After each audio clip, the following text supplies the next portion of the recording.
right. Hey, good morning. I've got a couple more minutes, let a few more people join here. It's going to be a pretty casual session today, though. We haven't done this in a while, and I'm pretty excited about it. But I think we'll still do some what has your attention stuff here as we get a few more people in here and just kind of talk about some product stuff. But I really, I know that all three of you who are already on here, or at least Jackie, Holly, and Diane, have already done how I got into product management once before, but I would love for you to do it again today. Think about your story and sharing your story, because what I'd like to do is the first time we did this, we took all of the stories that people told and we cut them up into little LinkedIn posts to put out there and to just kind of share with the entire Product Coffee Network, not who wasn't necessarily here, but just kind of individual little badges, so to speak. And I would love to do that again. And so we'll try to take all these stories and get them trimmed down to just their essence and share them out to the world after today's session over the next couple of weeks. Takes a little bit of editing, but not too much. So would love to do that. And so would love you to tell your stories again, even if you've already told them. And everybody should be able to unmute themselves now. Yeah, looks like we got some folks demutifying. And and we've got a couple of first time folks here showing up, so that's exciting. So just a little bit of a heads up, what we'll do here in a few minutes is after we get a few more people in here, we'll just start doing some introductions and get to know everybody. And the question we always ask is, what has your attention right now? And that might be a product management question that you're trying to find an answer for, a problem that you're trying to solve. It might be something you want to celebrate. Maybe you've had a great release, or you've solved a big problem, and you want to share that and kind of have some group applause on that one. Or maybe there's somebody you'd like to recognize who's helped you out over the last several weeks here at Product Coffee, and you want to just kind of call them out. Anything that has your attention that can kind of help the community or draw from the community is welcome in for this first half an hour or so. Would love to hear from as many people as possible today. So, but while we're, why don't we go ahead and just get started and say hello to some folks. By the way, if your camera isn't on, I won't put you on the spot. If your camera is on, I'll invite you to introduce yourself and just get to know everybody. So hope everybody will turn on their cameras and participate in that. And let's start with my good friend, Diane. Diane, how are you today? I'm pretty good today. I am in the throes of job seekerdom. It's kind of crazy out there, but I find that it's really giving me the opportunity to reevaluate some things and to maybe position myself a little differently in this new landscape that we find ourselves. So I'm in Atlanta. If people have some ideas or some things, looking for someone that's very customer centric, looking for someone that, loves to work with a lot of people of variety of diversity, age range, hint, hint, all of that, then I'm down. I'm Cool. also but what I do as a hobby to keep myself sane is I'm a big band singer here in Atlanta. One of my groups just went nonprofit. We're going to go pro. And then I've just joined another band that has been a staple in the Atlanta community for, over 50 years, called the Modern Airs. They have asked me to join to be their front person here in the last couple of weeks. So that is really exciting too, as these folks are coming out of COVID. A lot of them went down during COVID because there was no place we could play. So a lot of them are having to sort of ramp back up because we're a little rusty, to be frank, right? And we're having to kind of go back to the drawing board. But I love it. I love it, love it. And it feeds my soul for sure. Absolutely. We're going to have to get you to record some new intro music for us, too. I know. There we go. Put you in the studio. Yeah, we got to get back in the studio for sure. We're not there yet. Congratulations. That's really exciting. So when you're thinking about your next product management opportunity, you talked about some of the characteristics of the company. Are there any specific industries that you're looking at that you're particularly attracted to?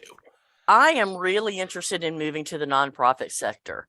I'm finding that it's really near and dear to my heart. I've had some, opportunities to work with nonprofit clients in other roles. And, it's as I as I visit some of those, it can either be a company that serves the nonprofit sector in Mm-hmm. a meaningful way, or nonprofit sector to begin with, because I just find it really feeds my soul. So really honing in on that. I can totally relate. Absolutely. So that's great. So we'll keep our eye out for that. If anybody has any thoughts on that, give a shout out to Diane. Connect with her either online or here or offline, and you make sure you drop your LinkedIn there in the chat as well, Diane, so everybody can grab you as well. Oh, absolutely. All right, cool. So let's jump over to Michael Thomas. Good morning, Michael. How are you? Good morning. I'm doing good. How are you doing? Doing really well. Welcome to Product Coffee. Thanks. Yeah. Why don't you introduce yourself to everybody and let us know what has your attention these days? Sure. I recently graduated from Georgia College and State University with my master's degree in management information systems. What initially got me into management information systems was the um, project management side of it. I've got Mm-hmm. like a certified Scrum Master certification, and then that really piqued my interest in kind of how agile project management works and the different roles you can hold, and product ownership. Then I did like a large scale Scrum certification. I'm based in Atlanta now that I've graduated. I've had a kind of temporary position with the company.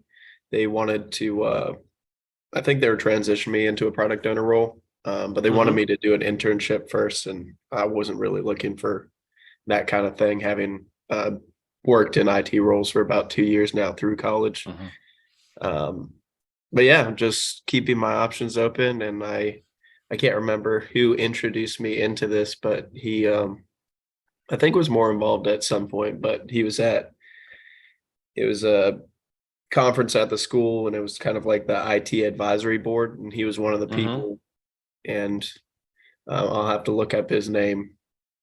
But I was talking to him and talking about product ownership, and if he had any, advice for someone trying to get into it and learn more about it, and he recommended this, so I joined it.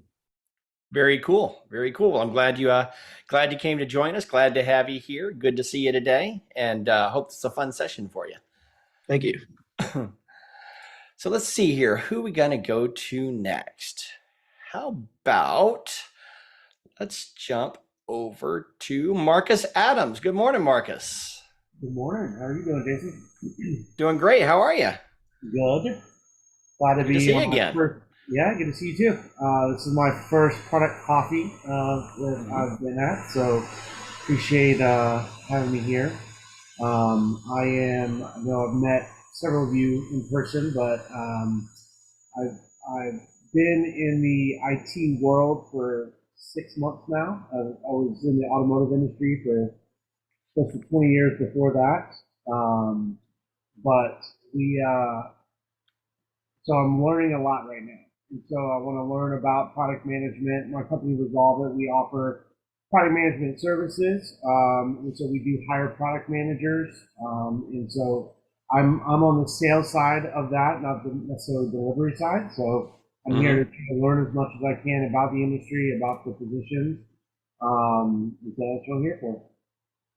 Very good. Well, we are super glad to have you. It's great to see you on here, and this is definitely a good place to learn a lot. Today, we're going to be talking about how lots of different people got into this career path in the first place, and there's always some really interesting stories with that. We'll get to that in about 21 more minutes.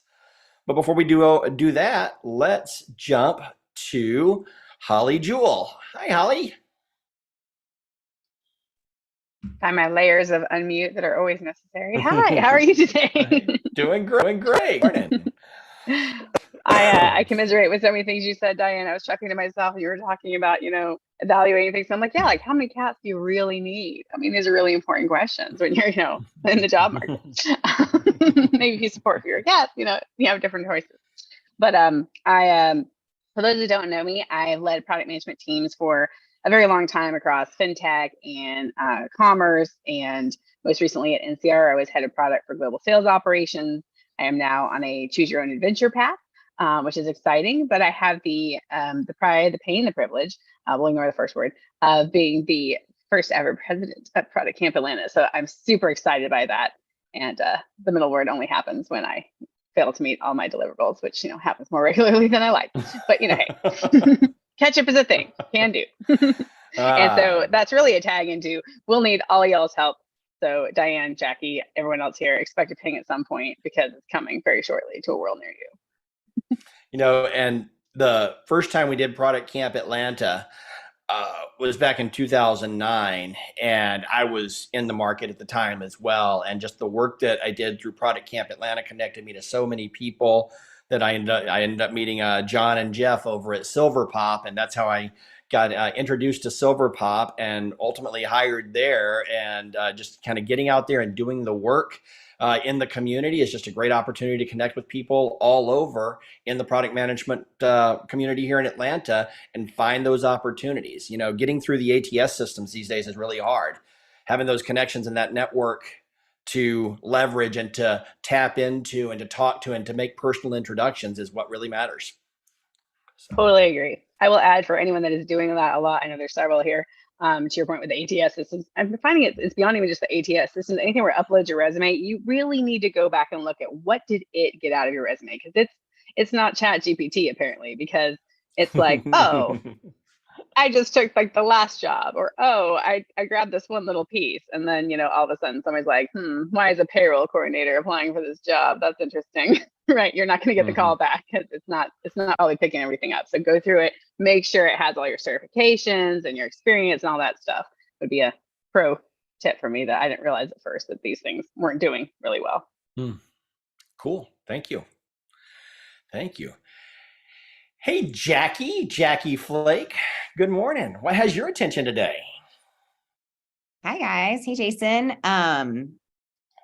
Good to see you guys. It's been a minute since I've been on one of these. I miss you guys. It's good seeing you. I had a lovely chat with Allison this morning. Oh, ditto. So my name is Jackie Flake. I am the co-founder of a company called Product X Agile. And I'm going to throw out our new mission statement, see if this resonates as some feedback. But our mission is to empower product management and agile professionals to transform their careers through courses, coaching, and career confidence. So what does that mean? That means we do product management coaching, and we also have courses to help people upskill in product. And I'm also, what has my attention right now, I'm very excited about our next course that we're launching, which is for product professionals who are a little more seasoned in their career and are just kind of over the 9-to-5 corporate BS and ready to go out on their own, whether that's kind of testing the waters or ready to dive in full time. So we're building a course on how to become a successful product management independent consultant. Nice. I've done that for several years. I've learned along the way, like all the things to avoid, all the traps that you can fall into as when you go out on your own. And so we're going to help people do the same. And I'm very excited about it. We're also testing out doing free webinars. We're going to start those in the next couple of weeks just to see if we get any interest for people to want to learn about that subject and that topic. And that will help inform part of our curriculum for that course. Very cool. Very cool. Well, congratulations. Excited to see that course come out, because I think there's a lot of people that that would benefit from that out there, especially in the marketplace right now. And there's this transformation that we're going through in the product management space anyway. So I think it's a real good time for people to evaluate how they can bring their experience to these evolutions that we're seeing in the product management career space and put that to work as we evolve. Totally. Thanks. Yeah, you bet. Let's see here. Who are we going to go to next? Let's say hi to Natalie Fields. Hey, Natalie. Hi. How are you doing? Doing great. I am with Method, and I'm joining. This is my first ever product coffee. And so I do all of our internal recruiting for the company across the organization, including design and engineering, as well as product. So I thought it would be fun to join and see faces. I'm on the phone all day talking with great candidates and just being a little bit more immersed in y'all's world and hearing you talk shop and what you're working on. And I gotta say, Marcus, your screen when you move, it's like you've got a little buddy back there, that bulldog pops up. I've been really enjoying that. But no, I'm glad to be here. It's a painting that my wife made for me, and apparently Zoom thinks it's another person. She painted that? That's amazing. That's very cool. Yeah, so I'm here just to learn from y'all, and also just a reminder of anyone that it sounds like some are going through transitions. If at any time anyone wants to chat, I'm always here, and so I hope to join more and get to know everyone a little bit on a more casual playing field. Awesome. Well, welcome, Natalie. Thanks for being here. And let's see, we'll skip over the next one there for a minute and we'll come back to Jeff. Let's say, hey, John Mansour, good morning. How are you? I am fabulous. How's everybody today? Doing great. Good, what good. has got your attention, my friend? Well, you know, a lot of things, but this morning, so over the last couple of months, and, you know, for those of you who are on Product Coffee, you know, I put myself out there and basically opened the door to anyone who's in the job market, right? There have been a lot of unfortunate casualties with these layoffs, right? So, and I've talked to a lot of you, and I always enjoy talking shop and trying to help people find their next thing. So the recurring theme, and Holly, you touched on it a minute ago, is I'm applying for a job and the job description may as well be a copy of my resume. So I apply for it and then I get the, you know, instant automated, like, no, you're not qualified for the job letter, right? So I've been hearing this for, I don't know how long. So I decided to post on LinkedIn, and some of you have commented. I'm like, okay, why is this happening? Okay, so I called out to like recruiters, anyone in the HCM space, hiring managers. I'm like, explain this to the frustrated job seekers out there because it doesn't make sense. So it has stirred up a pretty good conversation, which I'm happy about, but I want more. A couple of hiring managers have checked in, but I want more folks to check in because, you know, if any of you are out there looking, you know how frustrating this is. And we got to crack the code somehow. And I don't, you know, part of me says, you know, I remember when I graduated from college, someone gave me this statistic that 97% of jobs are filled because you know someone, 3% are filled because you submit a resume. I don't know if that could still be the case. I don't know. Yeah, I just dropped a link to that post out there, but you're right. I'm hearing that a lot. I spoke to a hiring manager recently as well, about someone who I knew had submitted for an open role that they had and had gotten that immediate kickback saying, I'm sorry, not what we're looking for, or something to that effect. But I knew very well that this person was exactly what they might be looking for. So I made a introduction. But what I heard back from this manager was, yeah, I have no idea, because this is exactly the kind of person I'd like to be talking to. And I'm getting that a lot. I'm getting really lousy candidates through the system, and the good ones are getting rejected. And we got to figure out. And she was feeling the same pain on the hiring manager side. Yeah. Yeah, so, absolutely. You know, that was me if you're talking about it. And it was. Yeah, I mean, yeah. So she was very frustrated. And you know, is going above and beyond to, you know, try to connect me up. But I feel like, yeah, it's just what you said, John. It's, you know, it's almost a copy of my resume, and yet I'm getting it automated. And even ones where I do know somebody, and there's obvious connections, and, you know, put all that in there. And so, yeah, the system is broken for sure. So thank you for that post. Yeah. Otherwise, you know, continuing on my mission, I just posted a nice blog about how to create a product vision by answering 2 questions.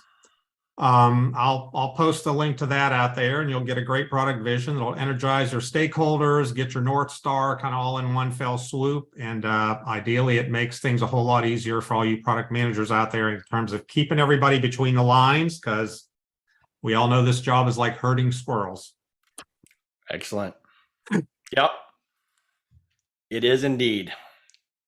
And the other thing we've just put out there is our on-demand courses. So 30-day program, get trained on B2B specific product management, on-demand, self-pay. So 30 days, you get the training and the certification, $999. That's also out there, productmanagementuniversity.com.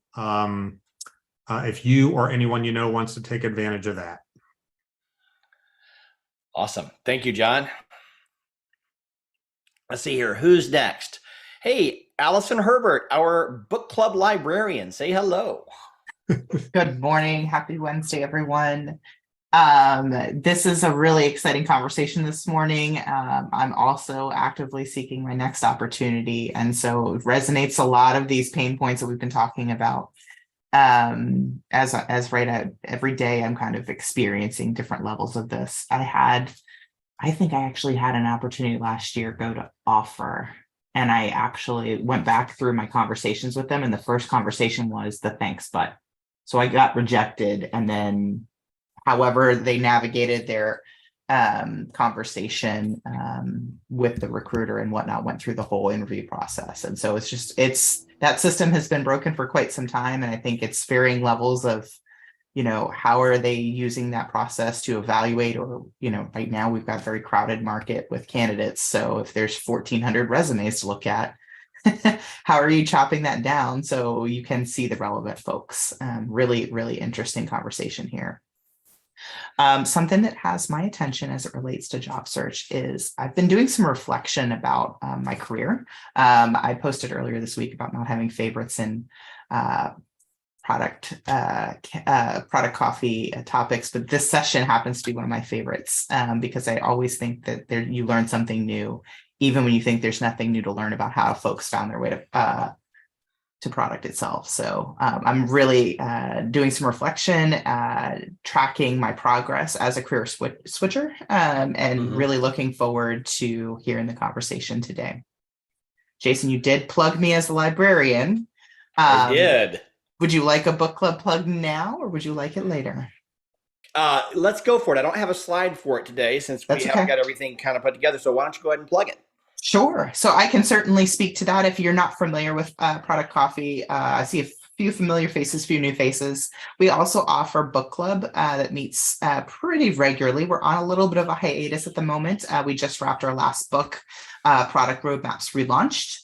And we're looking to do a slightly different experimentation this summer around a summer series where we'll do a one and done session. So we may give you a smaller piece of content to consume and come together for an hour to discuss. A little easier, breezier, because we know folks are taking time away. We've got holiday schedules and that to combat during the summer. So we're looking forward to kicking that off in the next week or so. We should have some dates and information together.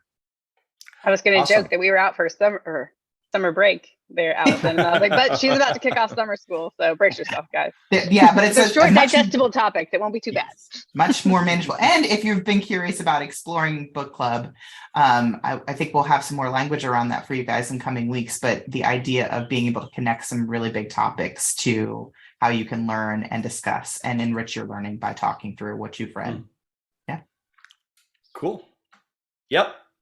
Thank you so much, Allison. Really excited for this next round. It's going to be a lot of fun. And then the book that you've got for the end of the summer is going to be really exciting too. We've had a lot of people. I don't see Andrew on here right now, but I know that Andrew is going to be really excited to hear about that one. He'll be on board, I'm sure.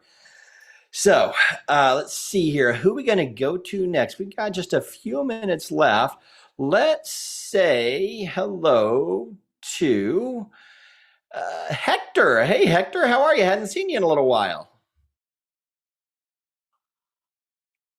Doing well. Thanks. Cool. Why don't you introduce yourself to everybody who doesn't know you and tell us what has your attention these days. Sure. Hi, everyone. I'm Hector Del Castillo, and I'm a product management expert. I help product executives build high-performing product teams and help them achieve greater success. And one of my passions is to make a strong, positive impact within any organization that I work with. And I've been fortunate to help companies ranging in size from large to small to startups achieve greater profitability by figuring out what are the right things to get much higher and much stronger product to market fit of new products.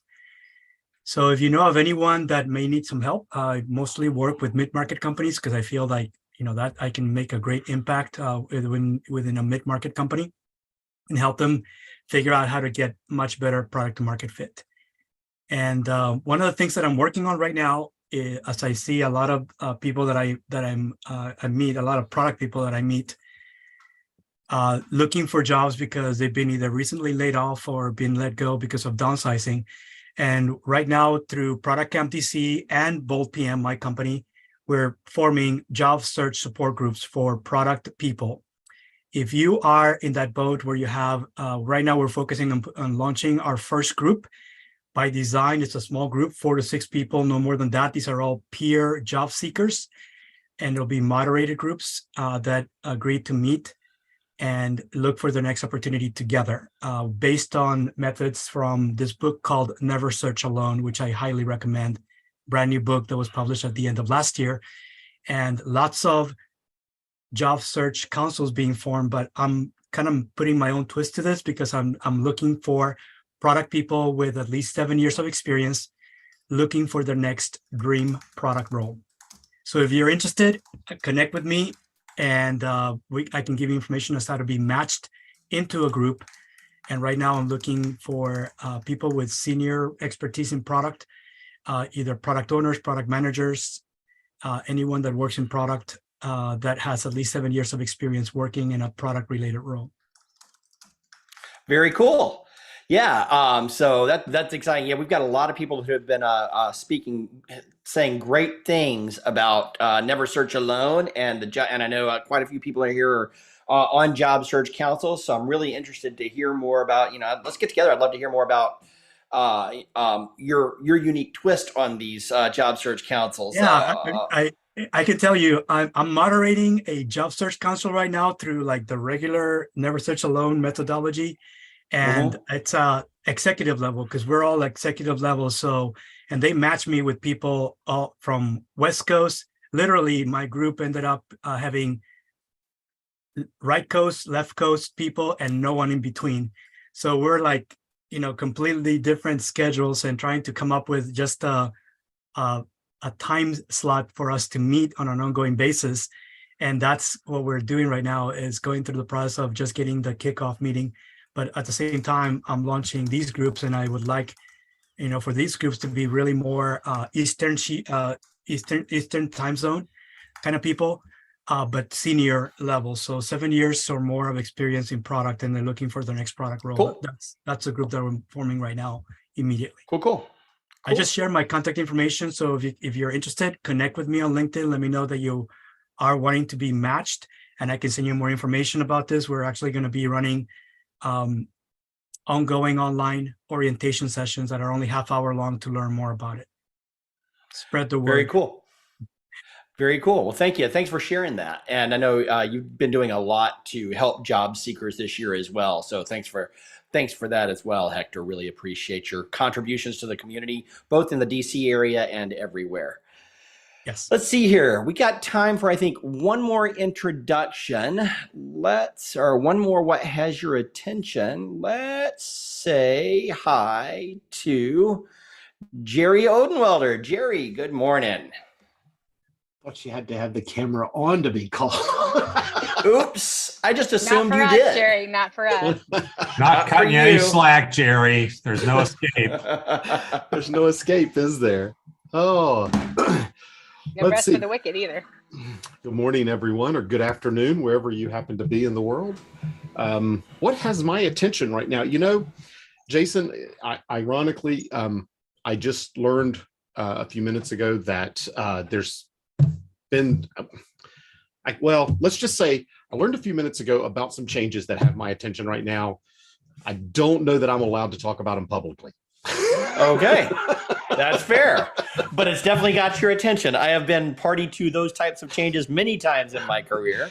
You find out with a things, wide range of outcomes. yeah, it's positive. It's not a negative thing, but it's one of those things that yeah, it's just, when you learn those things, and I know I'm being vague and I apologize, but No, it's fine. It kind of gets your attention. It's actually going to expand some of my responsibilities. And Jerry is running for the GOP president. Who wrote that? Other Jerry. The other Jerry. That's Oh, Jerry Sear is running for GOP. Okay. yeah. Good luck, Jerry. Oh no, you're running. Why the hell not? Anyway, so, but yeah, just it's going to expand my some coaching opportunities for me, which I'm pretty excited about. So very cool, very cool. That's exciting. I can't tell you can share more with us. We'll happy to give you some very loud applause when you can. So that's exciting. So it's cool. It's good news. I'll give loud applause any old time. Right. Okay, so with that, it is now noon o'clock here on the East Coast, and so let's get started with our session today. Before we get too deep into it, I want to take just a quick moment to thank all of our sponsors. We got quite a few of them represented here today as well. We have got, but I want to take just a quick moment and welcome Jeff Meddy from Method, who is our diamond sponsor here at Product Coffee. And these programs every week, it takes software, it takes subscriptions for SaaS services, it takes, email management to run all these programs, get the word out, and keep everybody up to date. And this would not be possible without the help of our sponsors. So I want to thank Method and all of our sponsors, but let's start with Method since Jeff's here. And Jeff, tell everybody a little bit about Method. Awesome. Thanks so much. As always, appreciate the opportunity to be here and appreciate the opportunity to sponsor. And I think you left out the most important part, our t-shirts and hoodies, I think. There is that. Yes. There we go. There we go, Ollie. Thank you for the plug there. But no, anyway, so for those of you that don't know and haven't heard, everybody show your Method. I can go this. Okay, no. Anyways, but yeah, so Method is a product engineering, design, development consultancy. So we get to work with a lot of great organizations to build new products. Also help kind of introduce new modern product practices into organizations, and which kind of leads into probably what's got my attention right now is, we've been talking for a while a lot about kind of how teams are reshaping, ever since kind of the pandemic's going away, and we have nearshore and more remote and all that, and now we're kind of throwing in the whole how AI is going to reshape product teams and structures. So spending a lot of time on kind of what the modern product teams of the future are going to look like, and anybody that has any thoughts on it would love to chat with them. But anyways, that's it. Thanks so much for allowing us to support. Absolutely. Thank you, Jeff. And Natalie's here as well from Method. And the other thing that has my attention is Jeff and I are both sporting some sweet new haircuts. So, I thought about saying that. We literally left the office together yesterday. We both looked pretty bad. And obviously, we both got the message. We went to the same place. You must pay more than $11, though. I do a little bit, but but yours looks good as mine, a lot cheaper. So there we go. I'll just have to tell Tina to drop the price instead of raising it. All right. So next one I want to thank Genuine Parts. Genuine Parts, also, you may know them by their retail stores, Napa, the Napa brand. They're going through a massive product management transformation right now and have tons of open product management roles. And right now, so many companies are shrinking their product management teams just to tighten their belts. Genuine Parts is not. They're growing their team. They're looking for the people who have experience in product management and can help to evangelize the right way of thinking about product management within the organization. So, and we have learned that, we've got some great connections into Genuine Parts here at Product Coffee. We've got a couple of members in the premium channel that are with Genuine Parts. And if you're interested in that and you're not getting through the system, reach out to me, reach out to some of the folks in the premium channel, and we'll get you personally connected to the hiring managers over at Genuine Parts so that they can get their eyes on your resume and not rely on the computer. So let us know if you need some help getting through that one. And we also want to thank Sophion, who recently released Acclaim Products, which is a great tool for product managers to tie your KPIs into all of your development, among other things. It's just a really robust dashboard system to help you get the full picture of how everything you do is impacting success in your organization. So check out Acclaim Products by Sophion, and I'll drop some links here in the chat. And John, you gave yourself an introduction a moment ago, but real quickly, if you would please drop that link in as well and say hi one more time from Product Management University. Yes, hello everybody. And as you might imply by our name, Product Management University, we train product managers. And so what's unique about everything we do is I look every week for a new reason as I implore our profession to stop starting with customer problems, right? Start with the outcome. So my reason this week is think about your economic buyers and influencers. They don't get paid and bonus based on the number of problems they check off. They get paid for results. So we should start with the results they're after and just figure out why they can't get there, and it'll tell us exactly what to do with our product. It's too easy. Very good. You want to learn the easy way? We're the only place teaching it like that. Come to Product Management University. Thank you. Love it. And I just dropped the link and a bunch of, and all our sponsor links right here in the chat. So, and if you've got another landing page you want to throw out there, John, if you throw that out there again, we'll make sure everybody can see that. So thank you to all our sponsors. We are so honored that you support us every month and each year as we go on. This week, we're coming back to something that we started in our first year of Product Coffee, and it's always been a really fun session. And what we're going to do today is we're going to hear from everybody here about how they got into product management. And I think there are a lot of really interesting paths. There's no one single path into product management. And it's always fun and inspiring to hear from the folks who show up on these calls exactly how they got into this role. I think Stephen Haynes in his book, The Product Management Desk Reference, in the introduction to that book, it calls out product management as the accidental profession. Very few people actually set out to become product managers in the beginning of their career. There are a few exceptions, especially now that the career path is starting to gain a lot more visibility. There are now folks who are coming out of university and taking some additional courses to head down this path early in their career. But most of us found it through some alternate channel, and we love hearing those stories. So what I'm going to ask everybody to do is, once again, if your camera is on, I'm going to go through as many of you as I can, and I'm going to ask you to jump on the screen and share your story. Tell us how you got into product management, what your path into a product management career was. And I'd also like to ask you to share a piece of advice that you give to a product manager who's coming along behind you. So, if you're early in your career, maybe you've got some advice for somebody who's trying to get into the career path. If you're fairly senior in your career, maybe you've got a lesson that you've learned along the way that you think is really valuable to share with everyone. I'll let you choose what you'd like to share, but give a little advice to those who are coming along after you.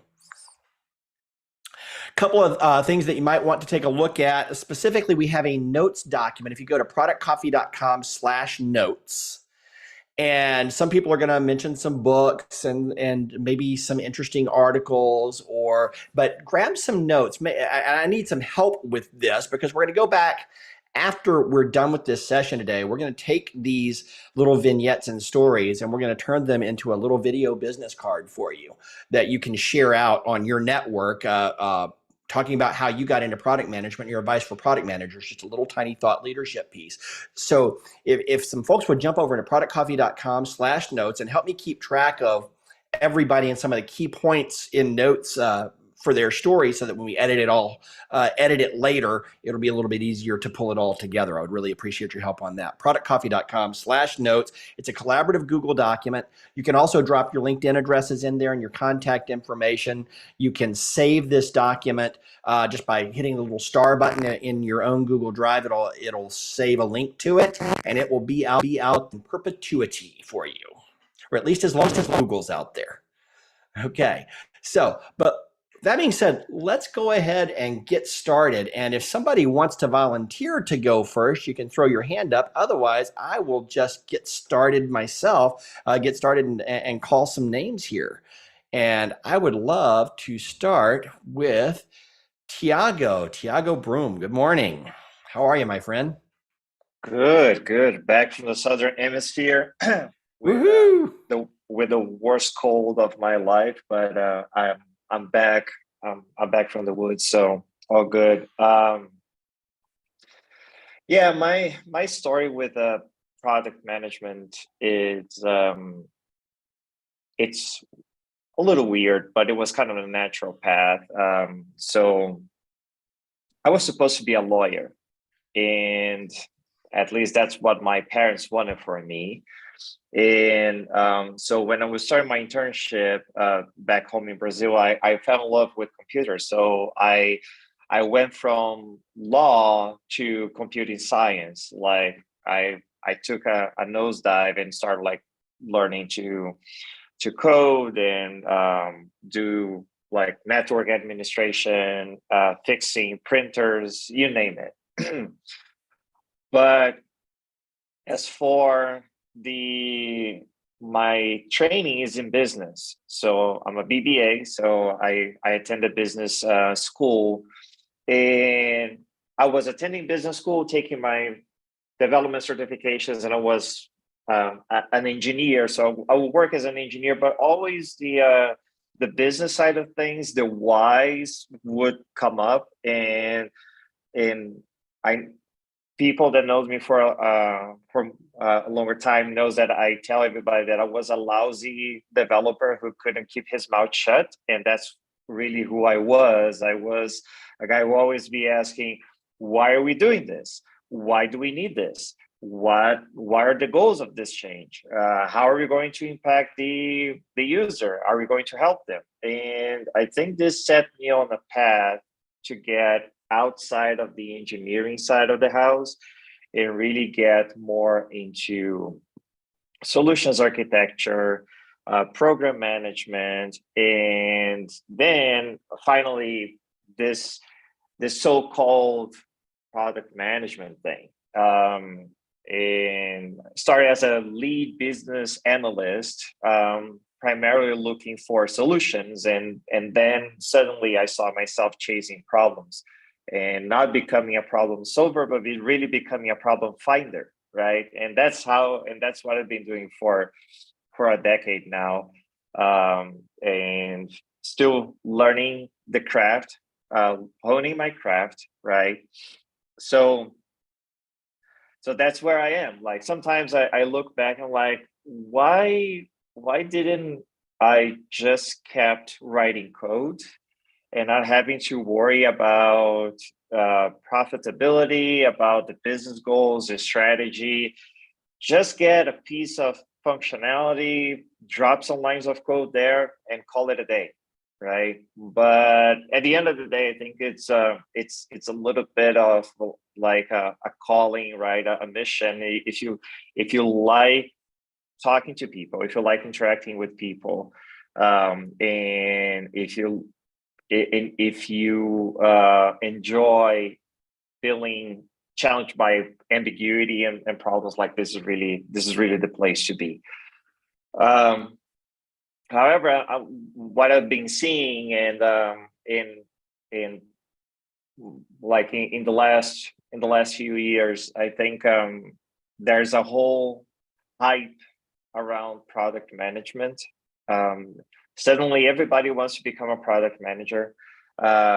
Some founders, sometimes they are great engineers, but because they founded a company, they call themselves like the product manager as well.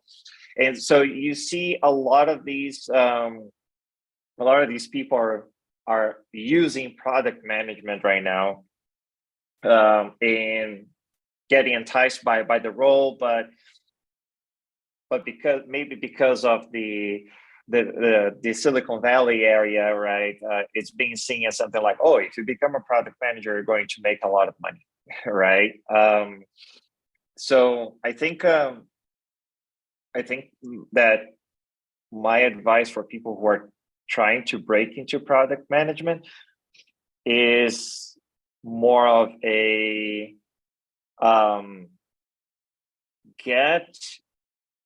see if that's something that if you want to spend a lot of time after hours thinking on problems, if you want to spend your weekends thinking on problems, right? If you want to spend most of your day strategizing and talking to people and talking about problems, and sometimes dealing with the frustration because of having an idea and not having anybody to execute that. So if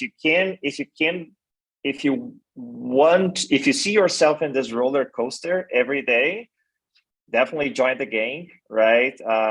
Be one of us, but don't expect that this is like, once you break into product management, you're going to be like the superstar and everything is going to happen very quickly for you. Because again, like I've been doing that for over a decade, and sometimes I still feel that I know nothing and I'm still here to learn. So it's a continuous learning process. If you like this, definitely join us, but don't fall for the hype.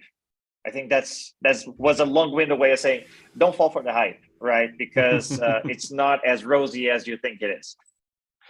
I was going to say, you're really selling it there, aren't you, Tiago? If you want to spend your weekends and late nights thinking about problems at work, be a product manager. I love it. I couldn't agree more. Nobody ever tells that when they talk about the money you can make being in product. It's like, but if you actually equate that out, hours the average product person puts in, we're probably being paid about the same as Starbucks employees, really. Pretty much. Maybe with overtime. Okay, maybe you are. Is there such a thing as overtime for product managers? No, but there is for Starbucks employees. They're unionized now. So let's go over. Maybe we think Thank you, Tiago. Thank you, Tiago. Let's jump over to Hector. Hector, let me lower your hand here. And why don't you jump on here and tell us how you got into product management, sir, and what advice you have for product managers coming behind you. Sure. So it was the summer of '99, and I was talking to my manager at Lucent Technologies to let her know that I was interested in pursuing a product management position.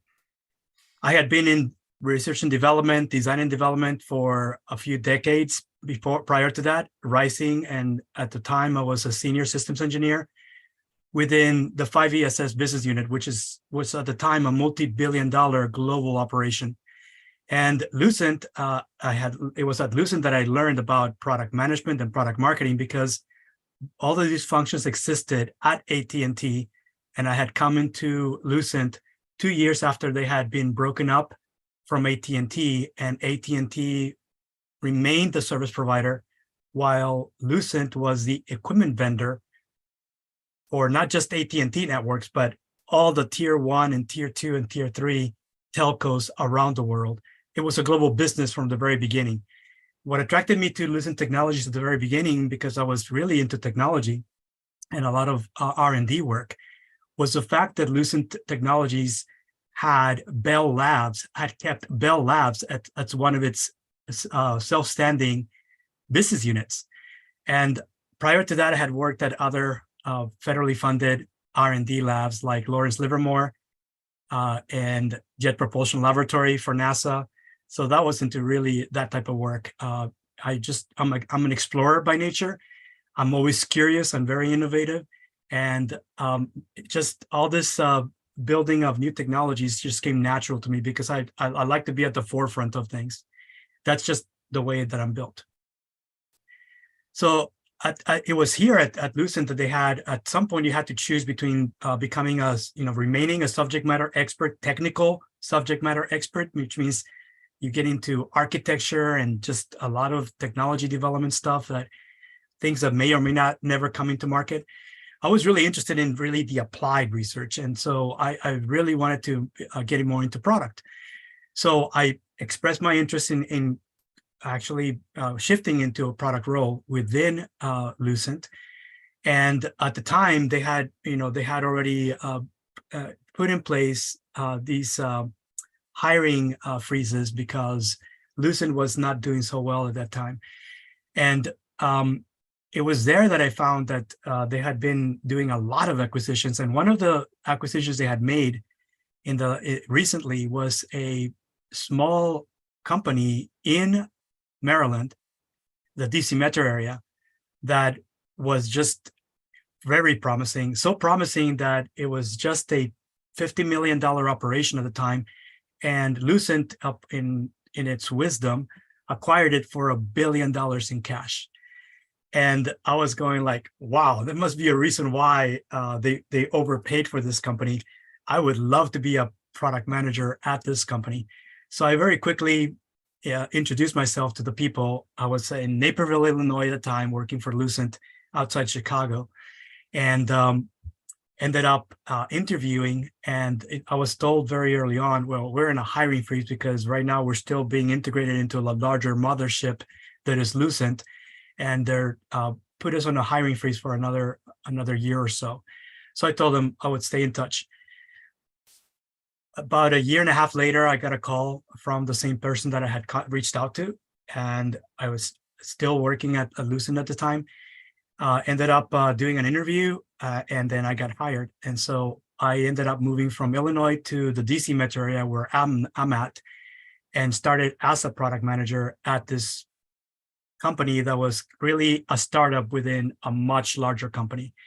And it was a really great environment, by the way. I thought it was a really great learning experience, and I was there for 5 years.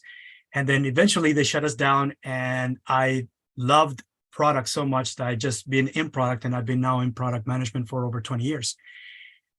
Some of the things that Tiago pointed out right on the spot, I think a lot of people are trying to get into product management right now because it is one of the highest paying positions that are still considered a technical role, when it really is a dual role. I really think of product being business first and then technologies second, because it doesn't really matter how many technologies you know about.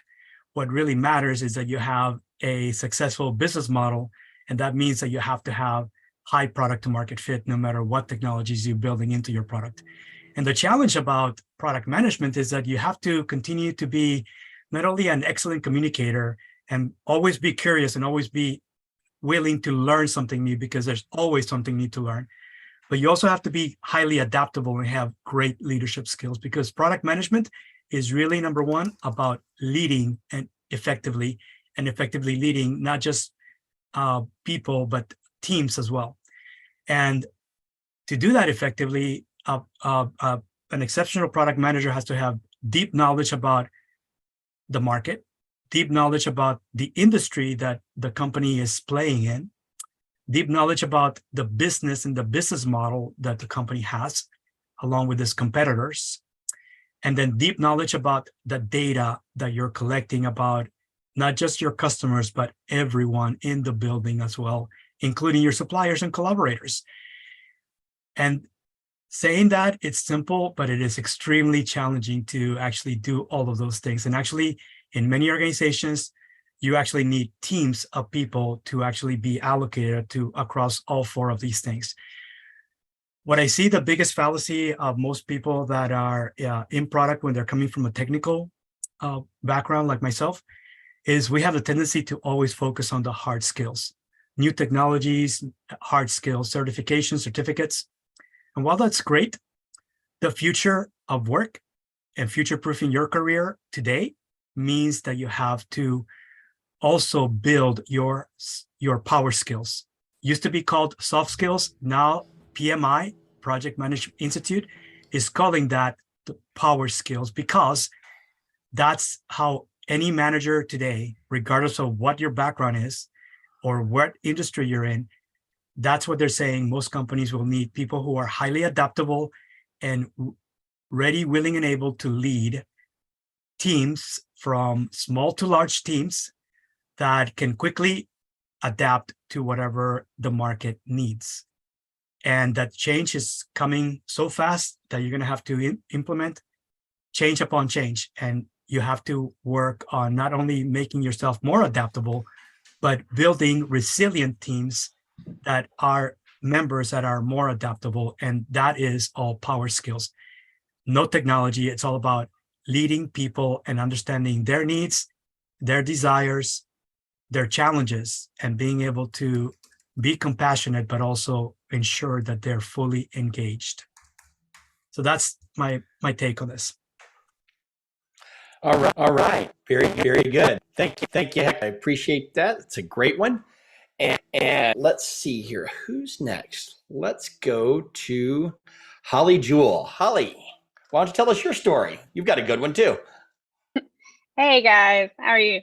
Well, thanks, Jason. So I was asked recently by someone in the product coffee community to tell the story and start at the actual beginning. So if you've heard my story before or seen it, I don't know, wherever Jason posts this stuff, YouTube.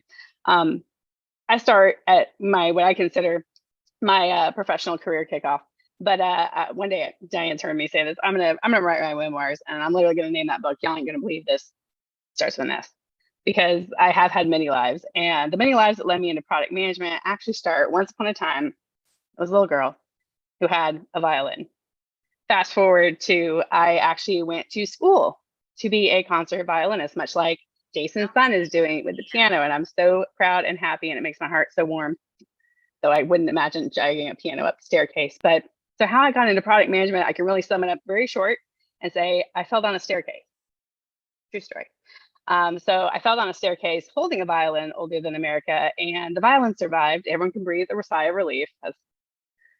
He's fine. But my arm was not. So some of you know I still play. I played at the Product Coffee Christmas party. If you're in Atlanta and you came, you heard me play Christmas carols, and I'm happy to do that. I love doing weddings and stuff, just like, Diane with her band. It's a great relief, but I obviously no longer play the level that I did. And it was very heartbreaking because at the time I had a contract with the Orlando Phil. I played with them for about 6 months before all this. So anyway, long story short, I am no longer a concert violinist. Heartbreaking. So I went back to a financial institution I worked at in high school as an intern. And I called up my ex-manager and was like, hey, do you have a job? And she was like, I have a temp in the call center. You don't want that? And I was like, I'm getting in the car. I was in Florida. This was Georgia. So I'm getting in the car. I'll be there. And that's where I started. And it was a fast forward through time. I turned around. I was all of a sudden running payroll. And then they were like, hey, we need someone to become an ACH, that's automated clearinghouse expert. So I doubled down on that and I became an AAP. That's not advanced astrophysicist as much as I wish it was. It's accredited ACH professional, which is actually really hard. It means I know a lot of things about how money moves, and anytime you want to nerd out about that, happy to. Also, if you need to smuggle money out of Africa somehow, I have some thoughts. Anyway, so I did that, and I ended up managing back office operations at a financial institution for a long time, longer than I want to admit. There's a lot of white hair here, and I loved it. And of course, along the way, what do you end up doing? You have all these problems, so you're trying to solve them. And I had dabbled in code, like my buddy, my emotional support system, Tiago. I failed out of coding on my own, and I wrote just enough lines of code to know I was dangerous. And but I wrote programs. At the beginning, I was my own developer, and then I was my own BA, and then we actually had to hire those people. It was amazeballs. And then I was like actually in product. And at some point, they recognized this, and they actually gave me these titles. I was managing back office operations, and I was the head of product and strategy. Great. What they really meant was we need to make money, even though we're a nonprofit financial institution, and you're the one that we thought could do it. So it was awesome. And I had a great mentor in my past. Actually, this time, the one time in my story, it wasn't John Mansour or Jason Brett, probably, but that was on the payment side. And she said, I was complaining to her about a regulation that was coming out, and it was I thought was the worst thing in the history of bad things. It's going to ruin the world. My full Texas was out. It was not a great day. And Terry's listening to this all along. Terry Sands, amazing woman. And she goes, I was just wondering, when are you going to be tired of being the person who has the problem and be the person who solves the problem for everyone else? Because I was on full rant about all the things I could do in my code. to block this shit. I'm like, I'm not, no, I'm not taking this sitting down. And she's like, well, you could develop that and sell it to other people. At the same time, CheckFree had been calling me about a product management position, and I was like, no, that's not something I would do. I don't know why you think I would be good at this job. But so all the things kind of came together, and long story short, I went to CheckFree as just a product manager with a small portfolio of products. And of course, CheckFree, as many of you know, got gobbled up by Fiserv. We became one Fiserv. Proof point. I was officially the representative of I Am Orange, and there's an acronym for that, and it's ridiculous. But anyway, I ended up leading the entire payment portfolio there by the time I left. So I went from having like 1 product to 8 products to 84 and a team of 35, and it was really awesome. And had a great adventure. And then I went to NCR because I was challenging myself several times over that period. I had really wondered, am I actually good at product? Somebody talked about, questioning yourself, right? You're always learning something new. And you sometimes will wonder in this job if you actually are good at a thing. And I think that's a very compelling truth, right? And so for me, it was am I just building really great, people keep telling me great, software solutions for banks? Because I was my customer. I know their problems pretty intimately, even to this day. Like, I'm like, I really get it because I've done literally every job at a financial institution except janitorial and maybe the mailroom. Although I used to pick up my own mail, so maybe that's arguable. But so it's like, maybe I'm just not actually good at product. Maybe I just really understand the problem statement. I really know how to get to the core of that. And I know the outcome, to John's point, even more than the problems. I know the outcomes that we're trying to achieve. Moving the money, not getting caught, trying to get it out of Africa, whatever. So, I know the outcome I need, so I can work on that. But so it was a test for me. So I went to NCR. Literally, I got a call from a friend that was like, "Hey, there's this task and the timeline, and they need someone to lead this thing, and it's going to be impossible." And I told them there's one person that I thought could do it, and I said no to that job 3 times, and then went for it just to test myself, because it was like I didn't know anything about the field I was doing. It was moving from external facing, customer and market facing products, where I'm super passionate. I'm pretty passionate about everything, but to internal products. And it was, can I be excited about internal stuff, right? And can I build sales tools when I don't know anything, really in that space? I know salespeople. I've met Jeff. I know they're needy. They have things they need. But I traveled my sales team, actually the real joke is I traveled my sales team all the time at Fiserv. So I thought I understood them well, but what the needs were, right? So that was the adventure. And I had a great time doing it. So you really, I think, pushing yourself is a key, and trying new things. Don't be afraid to take a job that you're like, I don't know, like, I don't really have expertise in that area, right? That shouldn't be a stopper. It's, really when you think about product, it's, are you able to think about the outcomes? Are you able to sit down and hear a thing and think about, to John's point, right, the outcomes that are needed, and listen to the problems enough to digest, right, and to help dissect for your customer that the problems they think they have are probably not at all the problems they have, right? I have had so many high dollar customers tell me the problem that they had, and they were literally asking to break federal law. So don't listen to their problems. Listen to what are they actually needing to do when they're saying those words. Would be a thing. And then I want to, Jason, you said a piece of advice. So I'm going to get very, my hippie self and on my soapbox here. But I think one thing that strikes me the most, and I think, we talk about, being a leader, and I agree with Hector that companies need people who can step into leadership, right? You may not think you're a leader, but you may be a leader. Look at your family, look at your friend group. I don't think that you need vast expertise or knowledge or any of that to be a leader, because we're inherently, just human beings, programmed to follow a leader, and leaders lead by heart. I think that is the most important thing a leader has. So I like to say lead with love, because it's just, all the alliteration, which makes my little OCD brain so happy. But it's really, be humble and let your heart and your passion show. Don't be afraid to make mistakes in front of your teams. You get the opportunity to lead, or even if you're not in a leadership role, maybe you're just a PM, right? But if you are the one communicating things and communicating, letting that excitement you have for the problems you're solving, the customers you're helping, the outcomes you're working towards show, people will just naturally want to follow you, right?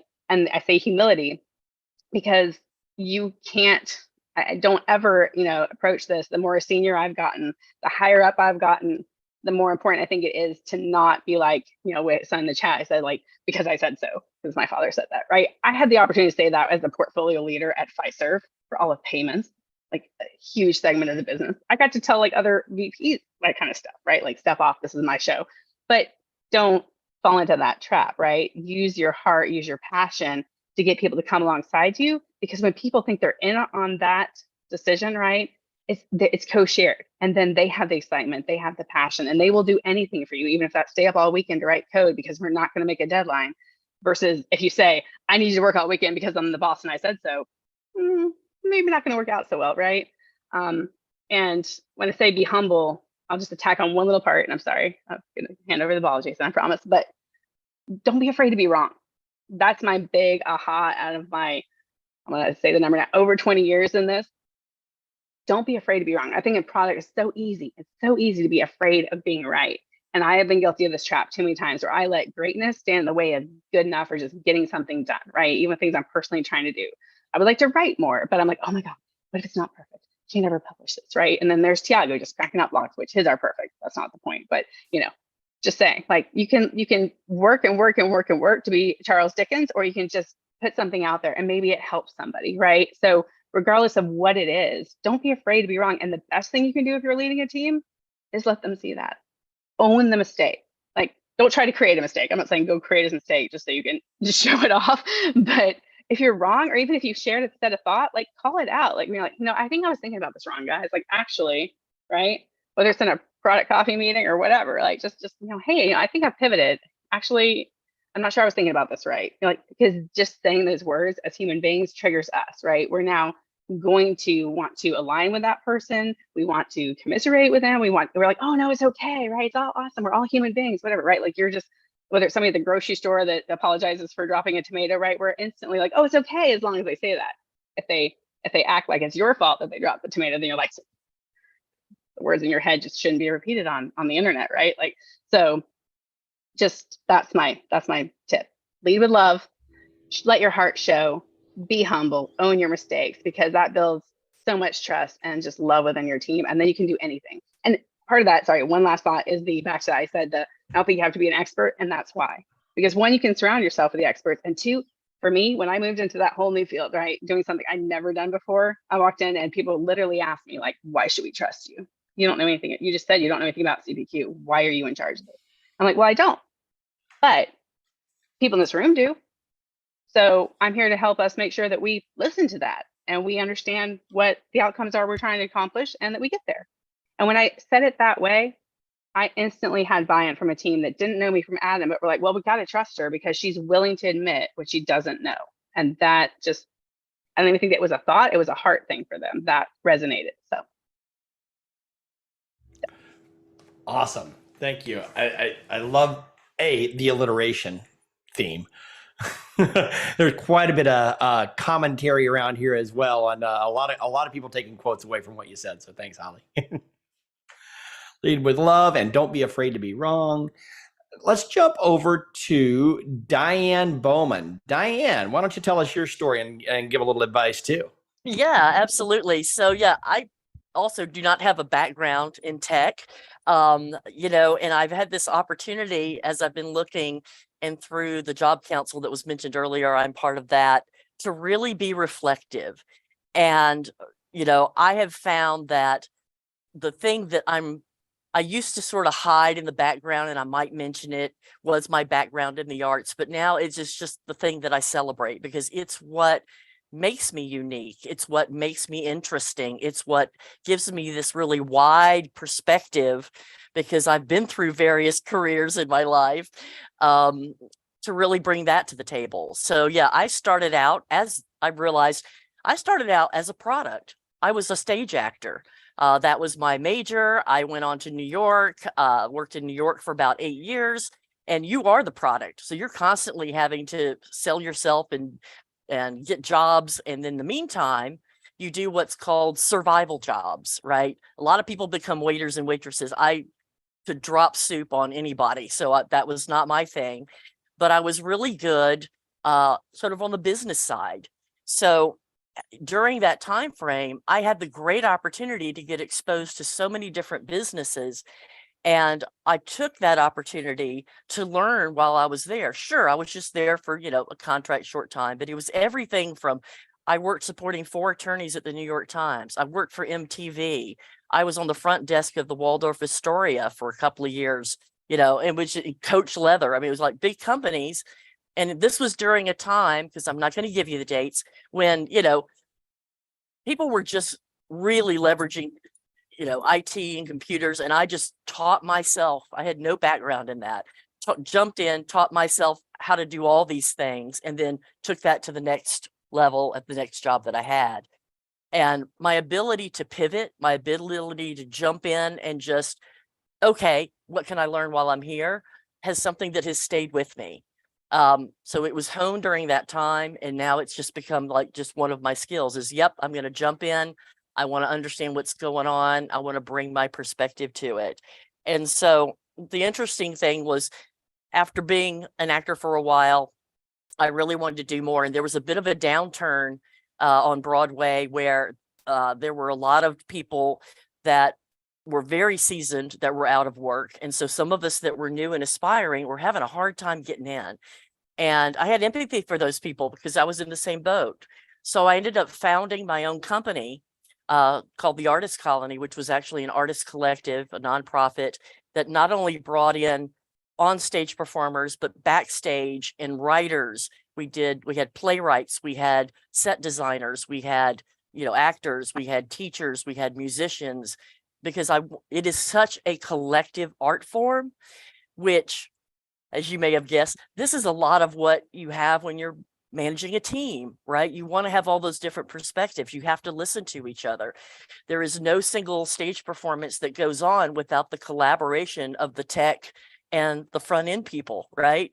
No one cares how lovely I may be singing on stage if there's no light on me, right? You got be nice to the lighting designer, be nice to the person running the board, right? Because they can keep you in the dark if they want to. So this was sort of the basis that I brought in. And when I transitioned, so that's career number 1, I was an actor.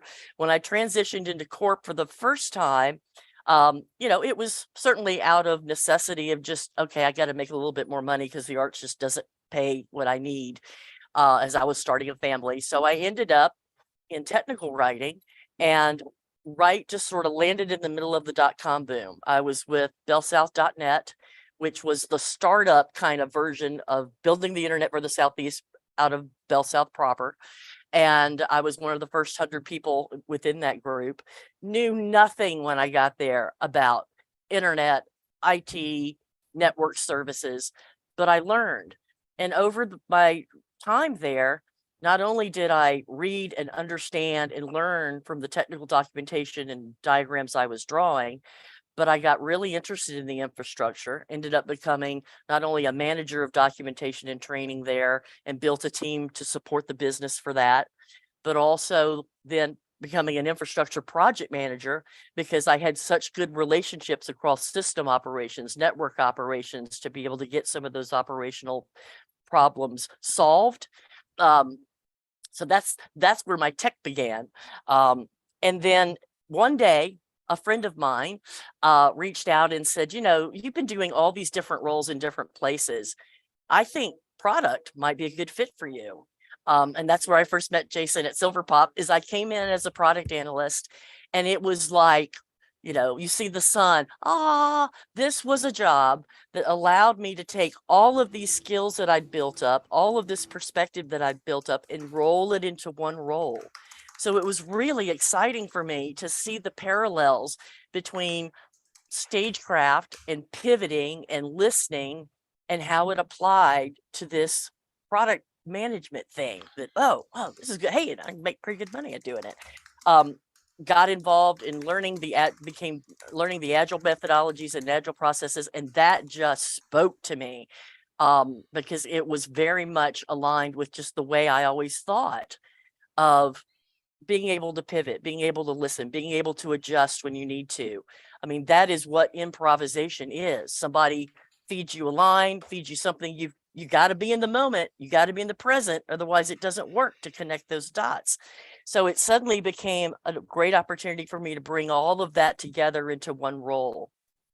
And what I'm finding now is I've been doing that for a long time, and I'm at the senior level of my career. And I find that I really wanted to hone in on, what are the things that make me truly special? And I have gained an EQ that I think is very strong, because certainly going through COVID, like a lot of us, I had my own issues. I was with a consultant firm there for a while after the layoff, and I'll admit I burned out. I was working the 12 hours supporting multiple teams, both offshore and onshore, and I suddenly reached a point where I found I wasn't able to execute, and I had to take a break. And it was very scary, because I thought, oh my gosh, I've just hit the wall here. And so I've become very sensitive to, when I come into an organization, if someone is really stressed, then I'm like, I start to see the signs, and I want to help them and understand, what are we doing to these people? Because I really understand that if you have happy, supported people in an organization, they're going to build better products, and the company's going to be successful. And if you just burn these people out, you're losing really good people, because they are good. They will tend to go the extra mile. And I was absolutely one of them. I would take on many things. I would add extra initiatives. And though I love doing that, you have to be careful, and you have to perform self-care. You really do. So I feel like that's given me a really interesting perspective coming into any organization, is that I want to come in there and bring my common sense and EQ and experience from all these different domains and verticals, and my love of Agile and my love of product, and say, all right, what's going on here? How can I help? Where am I going to fit in the most? And I think it brings a unique perspective. Same thing with the music, like Hallie mentioned. The other part, I was in theater, but I was also a singer. I did musical theater. I also did a lot of cabaret. And my big band career started when I moved from New York back to Atlanta, and just found these people in Atlanta that loved swing and big band music, and started it ever since then. And that is such also a very collaborative art, right? Especially in jazz. You have the opportunity to listen to the other musicians, and the way that you do improvisations within a song, the way that you change your vocal patterns, has to marry with not only listening to what the other musicians are doing in terms of cadence, in terms of dynamics, in terms of the timbre of their instrument, but also you have to read the audience.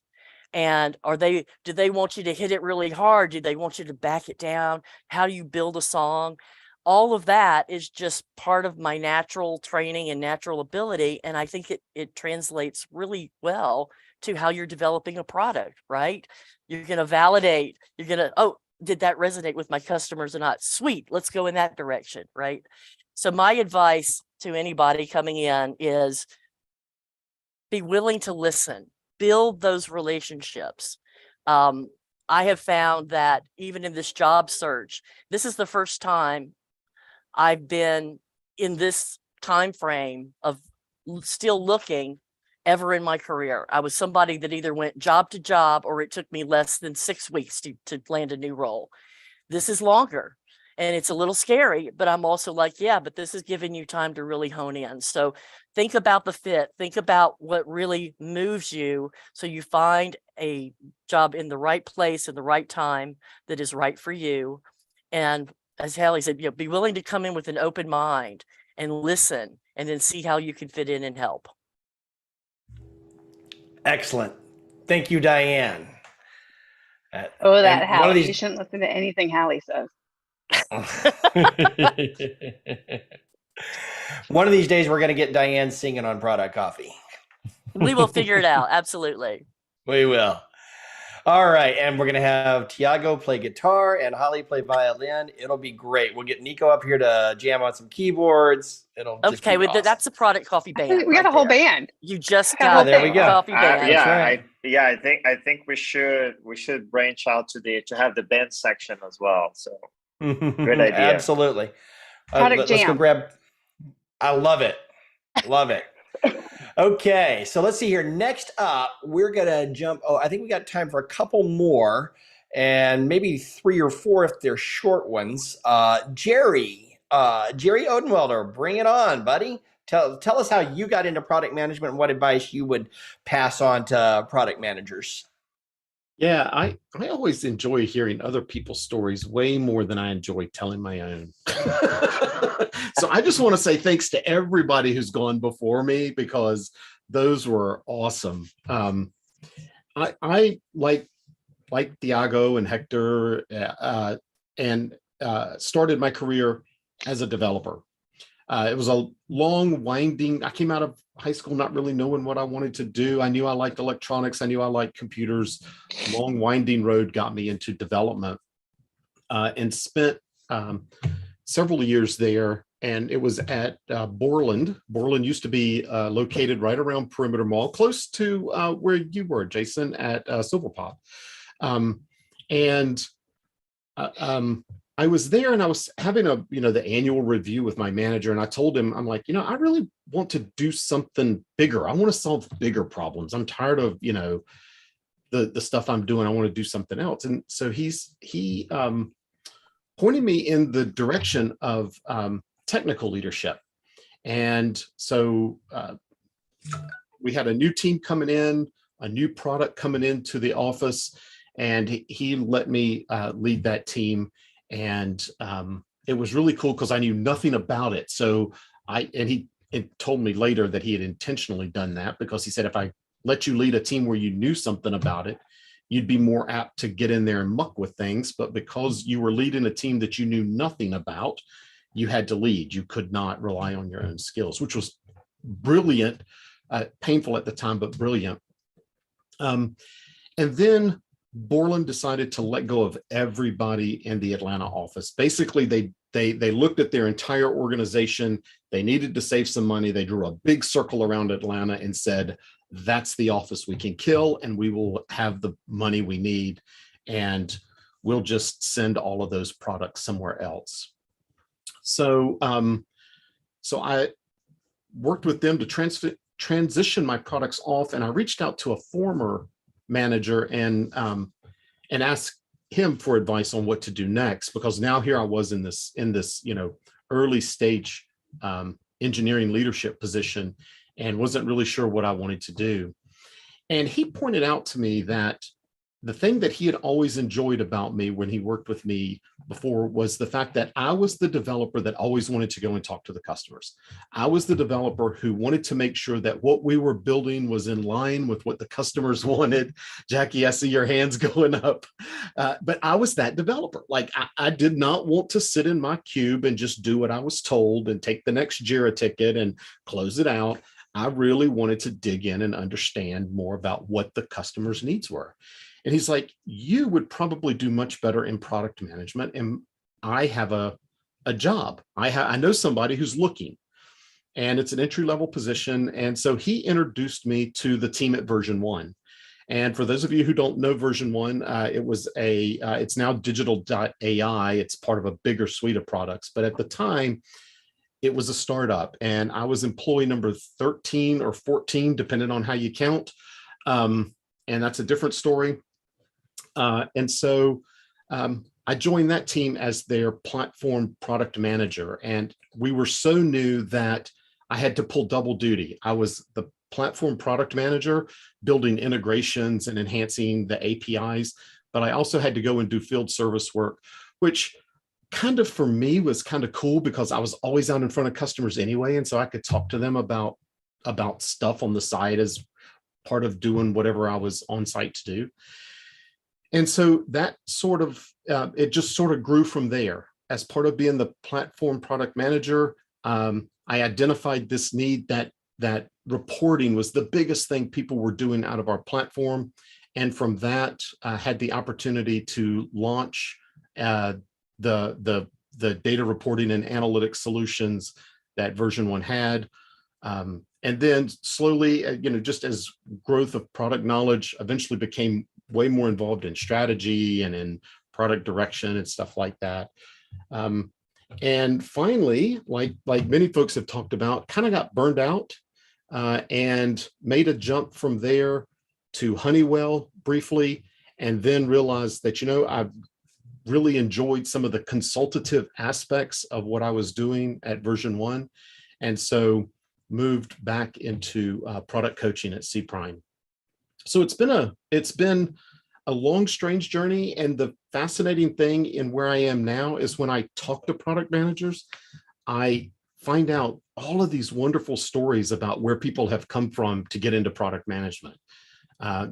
Everything from I was working with a product manager the other day that had been a school teacher for years and had managed to get a job in product management with a product that was targeted to schools and school teachers. So it's a fascinating journey, and you kind of bring your own perspectives to it. So when I think about what advice I would give a new product manager, the first question I always ask them is why? Why do you want to do this? Kind of getting back to what Thiago said earlier. It's like, okay, you're going to lose your nights, you're going to lose your weekends, because you're always going to be thinking about it. So why do you want to do this? And typically I do targeted advice, but I think like from a broad stroke, I would say, look at your, Hector, you didn't call them soft skills. You had a different word for them that I wrote down. Power skills. Power skills, yeah, or human skills. I saw Jason put in the chat. I think of it like all of that around what is your emotional intelligence, right? Like focus on that, focus on those skills so that you can be that peer leader, because in product management, ultimately you are a leader in the organization, but you don't have the positional authority. So you've got to learn to influence and to work with people across a variety of functions within the business. And so having those skills and being able to read other people and kind of understand the situation becomes huge. So that'd be my advice. Awesome. Thank you, Jerry. That's great. A good one to add to the add to the business cards. So let's see. It is 12:55. I know some people are going to have to drop here in a moment, but I wanted to see if we have time to do maybe one more.